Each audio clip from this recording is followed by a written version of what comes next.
20 साल बाद एक बार फिर कॉमनवेल्थ गेम्स की मेजबानी करेगा और यह मेजबानी होगी गुजरात की राजधानी अहमदाबाद में। 26 नवंबर को ग्लासगो में कॉमनवेल्थ गेम्स की आम सभा की बैठक में अहमदाबाद को मेजबान के तौर पर औपचारिक मंजूरी मिल गई है। बैठक में भारत का प्रतिनिधित्व संयुक्त सचिव खेल कुणाल, भारतीय ओलंपिक संघ की अध्यक्ष पीटी उषा और गुजरात के खेल मंत्री हर्ष संघवी समेत अन्य लोगों ने किया। भारत की इस उपलब्धि पर प्रधानमंत्री नरेंद्र मोदी ने खुशी जताई है और उन्होंने कहा है कि भारतवासी वसुधैव कुटुंबकम की भावना के साथ दुनिया का स्वागत करने के लिए उत्सुक हैं। कॉमनवेल्थ स्पोर्ट के अध्यक्ष डॉक्टर डोनाल्ड रुकेरे ने यह कहा है कि कॉमनवेल्थ गेम्स के लिए एक नए सुनहरे दौर की शुरुआत हुई है। भारत व्यापकता, युवा शक्ति, महत्वाकांक्षा, समृद्ध संस्कृति, अपार खेल जुनून और प्रासंगिकता लेकर आता है। हम कॉमनवेल्थ गेम्स के अगले शतक की शुरुआत मजबूत स्थिति में कर रहे हैं। कॉमनवेल्थ गेम्स की मेजबानी करना गुजरात सरकार का सपना रहा है। 2010 में दिल्ली में हुए खेलों के बाद यह पहला मौका होगा जब कॉमनवेल्थ गेम भारत में होने जा रहा है। गुजरात को कॉमनवेल्थ खेलों की मेजबानी ऐसे वक्त पर मिली है जब अहमदाबाद नए स्पोर्ट्स हब के तौर पर दुनिया भर में उभर रहा है। अहमदाबाद ने हाल के महीनों में राष्ट्रमंडल भारोत्तोलन चैंपियनशिप, एशियाई athletics championship, Ahmedabad 2028 world under 2 championship, 2031 world senior athletics championship और 2033 में वर्ल्ड एक्वेटिक्स कराने की कोशिश में है। सरदार वल्लभ भाई पटेल खेल परिसर उन प्रमुख स्थलों में से एक है जिसको इन खेलों के लिए तैयार किया जा रहा है। इनमें 1 लाख से अधिक दर्शकों की क्षमता वाला नरेंद्र मोदी क्रिकेट स्टेडियम भी शामिल है। वहीं अहमदाबाद के नारायणपुरा में 823 करोड़ से अधिक की लागत से बने अत्याधुनिक वीर सावरकर स्पोर्ट्स कॉम्प्लेक्स का भी उद्घाटन हो चुका है, जहां खेलों का आयोजन आराम से हो सकता है। ऐसी कई खेल सुविधाएं अहमदाबाद में अभी निर्माणाधीन भी हैं। 2036 तक अहमदाबाद में 13 अंतर्राष्ट्रीय स्पर्धाएं आयोजित किए जाने की तैयारी हो रही है, ताकि अहमदाबाद न केवल गुजरात बल्कि पूरे एशिया में खेलों का केंद्र बन जाए। अहमदाबाद में बेहतर सड़कें हैं, अच्छी कनेक्टिविटी है, सार्वजनिक परिवहन का भी बढ़िया स्तर माना जाता है। आइए अब आपको समझाते हैं कि आखिर गुजरात को कॉमनवेल्थ गेम की मेजबानी कैसे मिली है। तो कुछ कारण हम आपको पहले ऊपर समझा ही चुके हैं, लेकिन इसके अलावा 2030 की मेजबानी हासिल करने की औपचारिक शुरुआत 9 जनवरी 2025 को कर दी गई थी, जब भारत को सीएस की ओर से लेटर ऑफ इंटेंट का आमंत्रण मिला। इसके बाद 29 जनवरी 2025 को कॉमनवेल्थ स्पोर्ट के प्रमुख और सीईओ ने गुजरात का दौरा किया और राज्य के नेतृत्व के साथ बातचीत की और खेलों के लिए प्राथमिक विजन और तैयारियों का पूरा जायजा लिया गया। इसके बाद 13 मार्च 2025 को भारत ने लेटर ऑफ इंटेंट सौंपकर खेलों का आयोजन करने की औपचारिक प्रतिबद्धता दिखा दी। फिर भारत का उच्च स्तरीय प्रतिनिधिमंडल लंदन गया और कॉमनवेल्थ स्पोर्ट के अधिकारियों से मिलकर प्रस्ताव को और मजबूत बनाया गया। 3 अगस्त 2025 को कॉमनवेल्थ स्पोर्ट की टीम ने अहमदाबाद का दौरा किया, स्थानों को देखा, बुनियादी सुविधाओं को जांचा, शासन व्यवस्था का जायजा लिया और खेलों की तैयारियों का हर मूल्यांकन किया गया। हर पैमाने पर खरा उतरने के बाद 26 नवंबर को इस प्रक्रिया को अंतिम रूप दिया गया।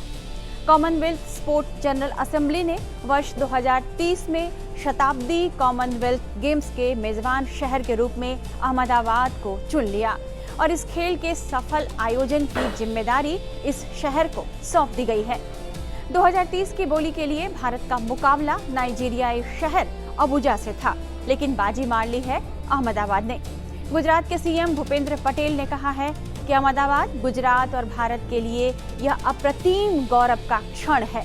उन्होंने पीएम मोदी के विजन और गृह मंत्री अमित शाह के निरंतर प्रयासों की सराहना करते हुए कहा कि गुजरात अब देश की खेल राजधानी के रूप में उभरेगा।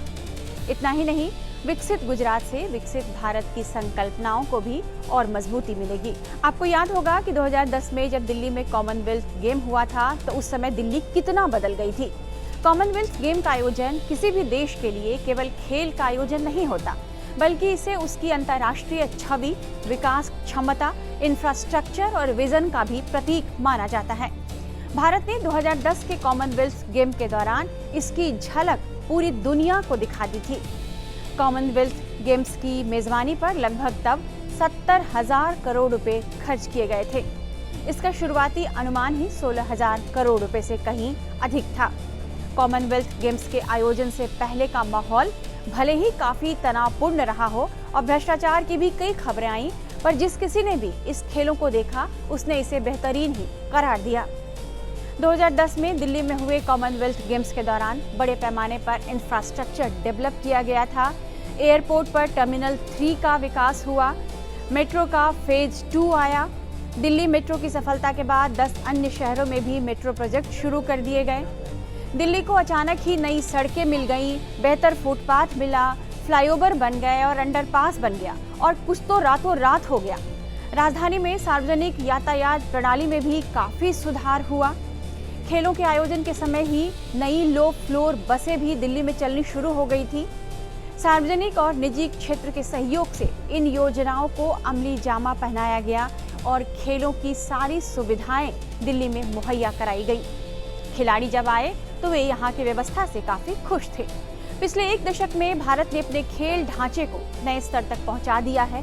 राष्ट्रमंडल खेल बोर्ड ने मूल्यांकन समिति की देखरेख में एक प्रक्रिया पूरी करने के बाद भारत को मेजबानी देने की सिफारिश की और हम इसमें सफल हो गए। समझा जा रहा है कि 2030 में अहमदाबाद में सफल कॉमनवेल्थ गेम्स का आयोजन 2036 में भारत में ओलंपिक की दावेदारी को भी मजबूत करेगा। अहमदाबाद ने ओलंपिक 2036 के लिए भी अपनी दावेदारी पेश की है। पिछले साल नवंबर में भारत ने ओलंपिक गेम्स 2036 की मेजबानी हासिल करने के लिए अपनी दावेदारी पेश कर दी थी। 2032 तक के ओलंपिक मेजबान लगभग तय हो चुके हैं। 2032 की मेजबानी ऑस्ट्रेलिया के ब्रिस्बेन शहर को दी गई है, जबकि 2028 के ओलंपिक लॉस एंजलिस अमेरिका में होने जा रहा है। हम उम्मीद करते हैं कि 2036 का ओलंपिक भारत में ही होगा, लेकिन 2030 में होने वाले कॉमनवेल्थ गेम्स के लिए हम अभी से अहमदाबाद को शुभकामनाएं देते हैं और देखना होगा कि गुजरात सरकार इस खेल के सफल आयोजन के लिए क्या कुछ करने जा रही है। इस तरह के तमाम एक्सप्लेनर्स और बाकी खबरों के लिए आप बने रहिए टाइम्स नाउ भारत के डिजिटल प्लेटफॉर्म के साथ। That means I go to the divine in you. It reflects the humility, warmth, and soul of Bharat. President, Commonwealth Sport, member of the Commonwealth family, and distinguished delegates. I come from Bharat, also known as India, a land of religion, philosophy, and ancient sporting tradition like Malkham and Kushti, a land of ancient culture, home for 1.45 billion people, 1,600 language and dialects.